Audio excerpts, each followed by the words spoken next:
Hello, నేను మిసేసరావు.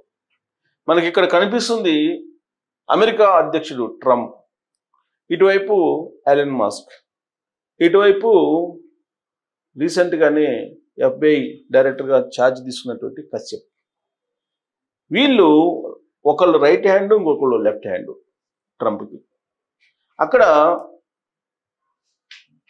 Government efficiency కోసం ఒక డోజ్ అనే దాన్ని పెట్టారు. Department of efficiency, government efficiency లేదా ఎఫిషియన్సీ డోజ్ అనే దాన్ని పెట్టారు. దానికి కర్త కర్మ క్రియలాగా ఎలన్ మస్క్ వ్యవహరిస్తున్నారు.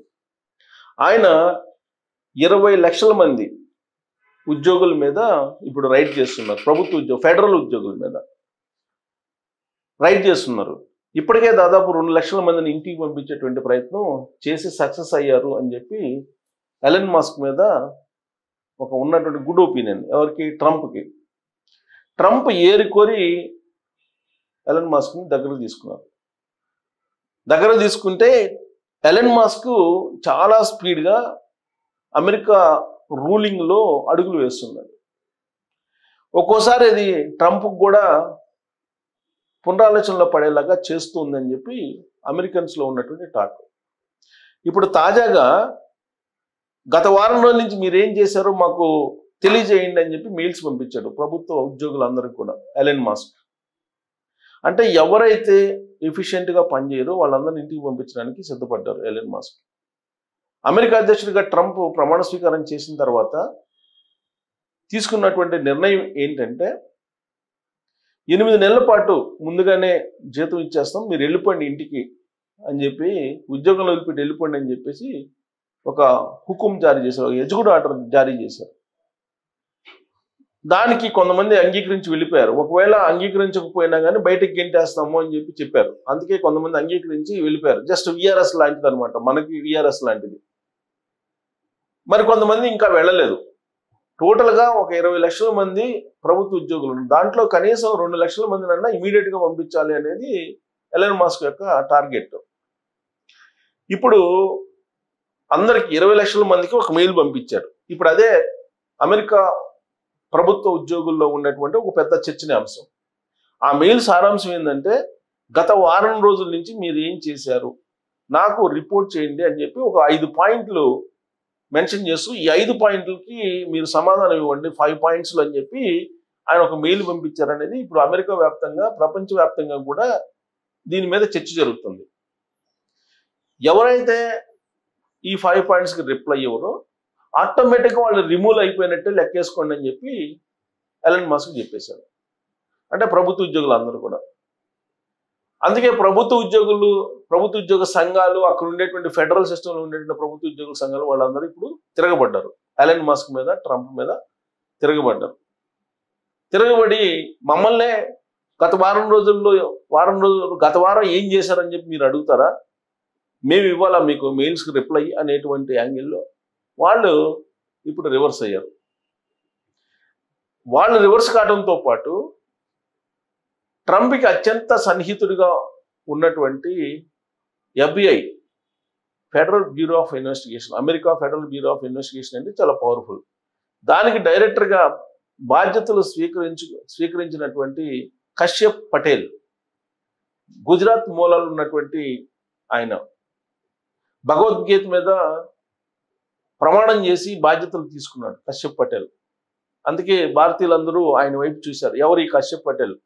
గుజరాత్ మూలాలు ఉన్నటువంటి ఈ కశ్యప్ పటేల్ ఇవాళకి కూడా భగవద్గీతను అంత నమ్ముతున్నారు. ఆ భగవద్గీత మీద ప్రమాణం చేసి ఆయన బాధ్యతలు స్వీకరించారని అంటే ఆయన ఎంతో పవర్ఫుల్ అయి ఉంటాయి. ప్లస్ ఇండియన్ మూలాలు ఉన్నాయి, భారత మూలాలు ఉన్నాయి కాబట్టి భారత్ యొక్క పవర్ ఏంటో కూడా ఆయనకి తెలుసు. కాబట్టి కొంచెం భారతీయులకు కొంచెం అనుకూలంగా ఉంటుంది అనే పరిస్థితి కూడా ఉంది. బహుశా దాంట్లో భాగంగానే కొంతమందిని ఇప్పుడు డిపోర్టేషన్ మీద పంపించేటువంటి వాళ్ళని, అంటే అక్రమ వలసదారులను పంపించేటువంటి జాబితాలో ఉన్నటువంటి భారతీయుల్ని కాళ్ళకి చేతులకు గొలుసులు లేకుండా తాజాగా పంపించారు. ఒక 60 మందిని 70 మందిని. గతంలో మనం చూస్తే కనుక 2 ఫ్లైట్స్లో కాళ్ళకి చేతులకి గొలుసులు కట్టేసి అమృత్సర్ ఎయిర్పోర్ట్లో దించారు. కానీ ఈసారి అలాంటి పరిస్థితి లేదు. బహుశా FBI డైరెక్టర్గా కశ్యప్ పటేల్, గుజరాత్ మూలాలు ఉన్న అతను భగవద్గీత మీద ప్రమాణం చేసి బాధ్యతలు స్వీకరించిన తర్వాత జరిగినటువంటి పరిణామం ఇది. సో అది ఒక ఎత్తు అయితే, అందరితో పాటు 20 లక్షల మంది ప్రభుత్వ ఉద్యోగులకి మెయిల్ పంపించినట్టే ఎఫ్బిఐలో ఉండేటువంటి ప్రభుత్వ ఉద్యోగులకు కూడా ఎలన్ మస్క్ మెయిల్ పంపించారు. గత వారం మీ పర్ఫార్మెన్స్ ఏంటి చెప్పండి అని. సరిగ్గా ఈ పాయింట్ దగ్గరే కశ్యప్ పటేల్ రివర్స్ అయ్యాడు. రివర్స్ అయ్యి ఎఫ్బిఐలో ఉండేటువంటి ఉద్యోగులు ఎవరు కూడా ఆ మెయిల్కి రిప్లై ఇవ్వాల్సిన అవసరం లేదని చెప్పేసి క్లియర్గా చెప్పేశారు. దీంతో Elon Musk versus Kashyap Patel అన్నట్టుగా అక్కడ ప్రభుత్వంలో ఉండేటువంటి వాతావరణం, అలాగే ట్రంప్ ఆఫీస్లో ఉండేటువంటి వాతావరణం నెలకొంది. కశ్యప్ని ఫాలో అవుతున్నటువంటి, కశ్యప్ రిప్లైని ఫాలో అవుతున్నటువంటి మరికొందరు, రామస్వామి లాంటి వాళ్ళు, తర్వాత తులసి గబాడ్ లాంటి వాళ్ళు, వీళ్ళందరూ కూడా వాళ్ళ పరిధిలో ఉండేటువంటి ప్రభుత్వ ఉద్యోగులకి మీరు రిప్లై ఇవ్వాల్సిన అవసరం లేదు, మీ పని మీరు చేసుకోండి అని చెప్పి వాళ్ళు కూడా చెప్తున్నట్టు ఇప్పుడు అమెరికాలో వినిపిస్తుంది. సరే, ఇదంతా ఒక ఎత్తు అయితే, అమెరికాలో ఉండేటువంటి ప్రభుత్వ ఉద్యోగులందరూ కూడా ఇప్పుడు తిరగబడ్డారు. ఎలన్ మస్క్ రాగానే తీసుకున్న నిర్ణయం ఏంటి? 8 నెలల ముందుగా మీ జీతం ఇచ్చేస్తాం, 8 monthsకి మీరు వెళ్ళిపోండి. 1. 2, వర్క్ ఫ్రమ్ హోమ్ అనేది ఇక్కడ ఉండదు. యాక్చువల్గా కరోనా సమయం నుంచి వర్క్ ఫ్రమ్ హోమ్ అనేది నడుస్తుంది అమెరికాలో. దాదాపుగా 80% వర్క్ ఫ్రమ్ హోమ్ నడుస్తుందని చెప్పి ఇన్ఫర్మేషన్. ఈ ఏడాది తగ్గి ఉండొచ్చు, 50-50 అలా అంటున్నారు. మామూలుగా అయితే 80% వర్క్ ఫ్రమ్ హోమ్కి అలవాటు పడిపోయారు. అక్కడ వర్క్ ఫ్రమ్ హోమ్ చేస్తున్నారు. వాళ్ళలో ప్రభుత్వ ఉద్యోగులు కూడా ఉన్నారు.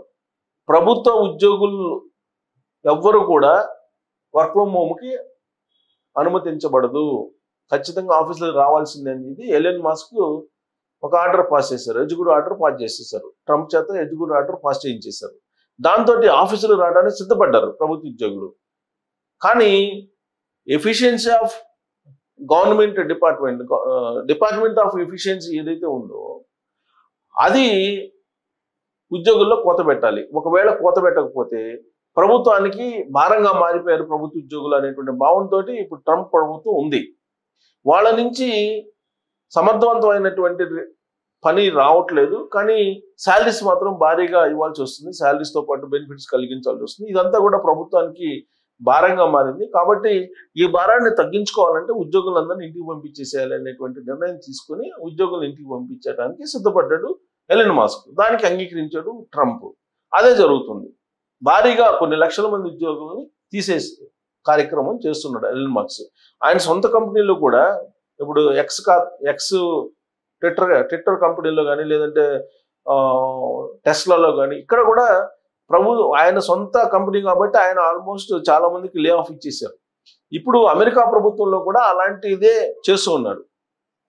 అలాంటివి చేస్తూ కనీసం 40-50% తీసేయాలి ఉద్యోగులు అనేటువంటి కాన్సెప్ట్లోకి వచ్చేసాడు ఆయన. ఇప్పుడు అదే నడుస్తుంది. దాంతో ప్రభుత్వ ఉద్యోగులు బయటకు వచ్చి ట్రంప్ని అలాగే ఎలన్ మస్క్ని ఇద్దరిని పులకేసి కింద లెక్కేస్తున్నారు. పులకేసి కింద లెక్కేస్తూ ఆ విధమైనటువంటి ట్వీట్లు కూడా పెడుతూ ఉన్నారు. ఇప్పుడు ప్రభుత్వ ఉద్యోగులందరూ కూడా తిరగబడ్డారు. అక్కడ ఉన్నటువంటి పౌరులు మరోవైపు ఈ ఇమ్మిగ్రేషన్ పాలసీ మీద రోడ్లెక్కి ధర్నాలు చేస్తున్నారు. దీంతో ఒక అనిశ్చితమైనటువంటి వాతావరణం అమెరికాలో నెలకొంది.